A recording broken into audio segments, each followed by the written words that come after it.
Bonjour Brice, bonjour chers invités, bonjour mesdames et messieurs.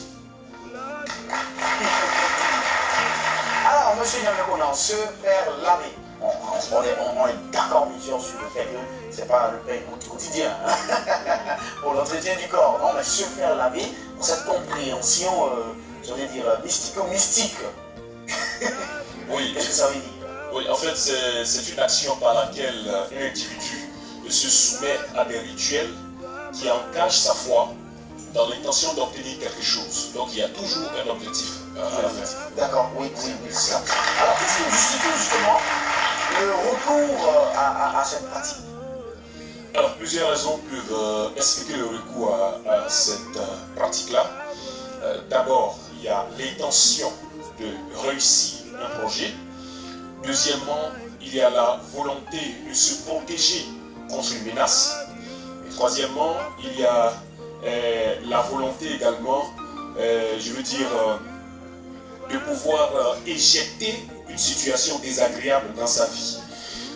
Vous voyez, à l'époque où il y avait encore les guerres de contrôle des territoires et encore les envahisseurs étaient multiples, chez nous, sur notre continent, en Afrique, c'est-à-dire au sein de nos peuples, voilà, ce sont des pratiques que nos aïeux utilisaient, s'en servaient pour pouvoir se protéger et protéger leur famille contre les envahisseurs.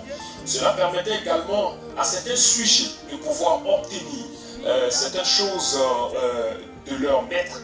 Et également, c'était des pratiques qui permettaient, bien évidemment, donc, de pouvoir mieux affronter certaines situations ou obtenir également certaines choses pour les familles ou pour les peuples ou pour les individus concernés qui s'adonnent à cela.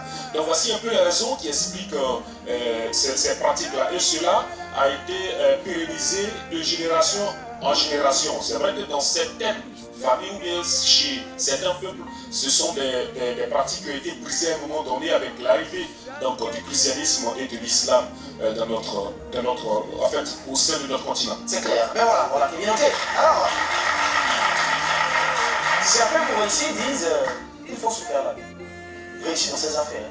Aujourd'hui, on a plusieurs qui restent accrochés à cette idée selon laquelle ça ouvre les portes. Selon moi, ça fait rayonner ou bouiller l'étoile. Voilà, ça vous facilite les business pour la réussite. Qu'est-ce qui explique justement dans la tête des gens qu'ils soient accrochés à ça? Oui, vous voyez, il y a une parole qui dit que il te fera ce en quoi tu crois te sera fait selon ta foi. Je pense que le pasteur connaît très bien cette phrase-là. Il te sera fait selon ta foi.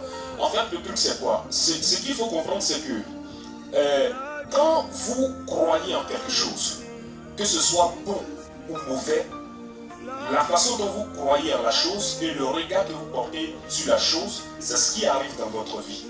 Et c'est aussi là aussi, je parlerai de question d'énergie. Quand vous émettez de l'énergie positive, vous attirez aussi du positif vers vous. Si vous émettez de l'énergie négative, vous attirez du négatif vers vous. Et ça, on va dire des pensées positives. Des pensées positives, voilà. Et c'est ce qui explique cela.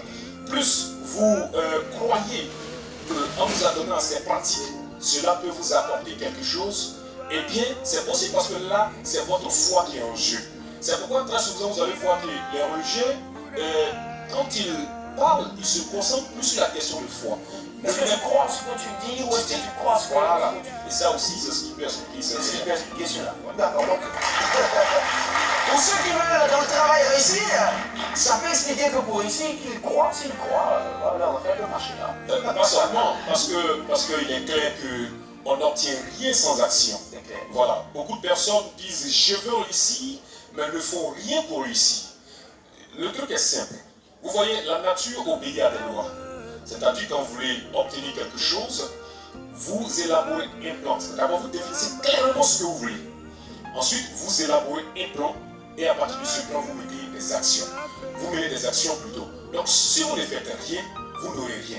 La deuxième chose qu'il faut comprendre, c'est qu'il faut que vous soyez capable de prendre en compte vos forces et vos faiblesses, les reconnaître, ce qui vous permettra, bien évidemment, de pouvoir mieux profiter des opportunités et également écarter les menaces. Ça, c'est très important en affaires ou en projet, en tout cas quand on veut réussir quelque chose. Et puis, l'autre chose aussi qui est utile, c'est cela, on vient d'évoquer. Il faut savoir où orienter sa foi. Ce en quoi tu crois, il faut pouvoir comprendre ces aspects-là. Et ça permet de libérer le champ de succès, en fait. Ben voilà. Merci. L'applaudissement très fort, mon frère. Monsieur Damien Courant. Merci, monsieur Damien Courant.